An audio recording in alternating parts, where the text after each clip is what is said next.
অগ্নিদগ্ধ হয়ে গুরুতর আহত এক বৃদ্ধা। ঘটনা আগরতলার জয়নগর এলাকায়। জয়নগর ৫ নম্বর এলাকার এই ঘটনা। আহত ব্যক্তি বর্তমানে জিবি হাসপাতালে চিকিৎসাধীন। জানা গেছে বাড়ির আবর্জনায় আগুন দিয়ে পোড়াতে গিয়ে অগ্নিদগ্ধ হয়েছেন ৬২ বছরের পার্থ চৌধুরী। বাড়ি জয়নগর ৫ নম্বরে। পরিবার সূত্রে জানা গেছে অগ্নিদগ্ধ ব্যক্তি বাড়ির উঠোনে আবর্জনা স্তূপে প্রথমে আগুন লাগায়। পরবর্তী সময় আগুনকে আরো তেজ করতে কেরোসিন ঢেলে হাত থেকে ছিটকে পড়ে যায় তেলের ড্রামটি এবং ব্যক্তির সারা শরীরে আগুন ছড়িয়ে পড়ে। পরিবারের লোক সঙ্গে সঙ্গে খবর দেয় দমকল বাহিনীকে। দমকল কর্মীরা তড়িঘড়ি ঘটনাস্থলে ছুটে এসে তাকে আইজিএম হাসপাতালে নিয়ে যায়। অগ্নিদগ্ধ ব্যক্তির শরীরের প্রায় ৮০% পুড়ে যাওয়ায় তাকে জিবি হাসপাতালে রেফার করা হয়েছে। রীতিমতো চাঞ্চল্য ছড়ায় মুহূর্তের মধ্যেই।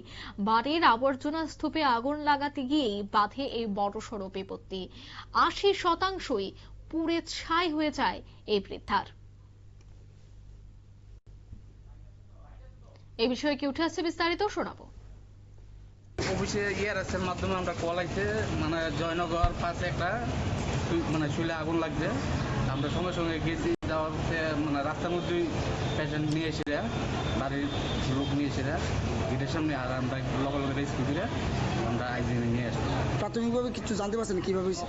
বাড়ির গার্জেনের সঙ্গে কথা বলে দেখলাম যে ওই তাইনে ডাস্টবিন, বাড়ির আবর্জনা কেরোসিন দিয়ে সেটা ইয়ে করতেছে, করাতে ওই কেরোসিন ছিটকে শুলে পড়াতে অ্যাক্সিডেন্ট হয়ে গেছে।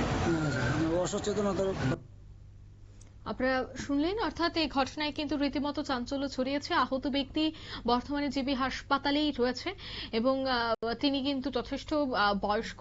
তবে আগুন লাগাতে গিয়ে অসাবধানতা বশতই এই দুর্ঘটনাটি ঘটেছে।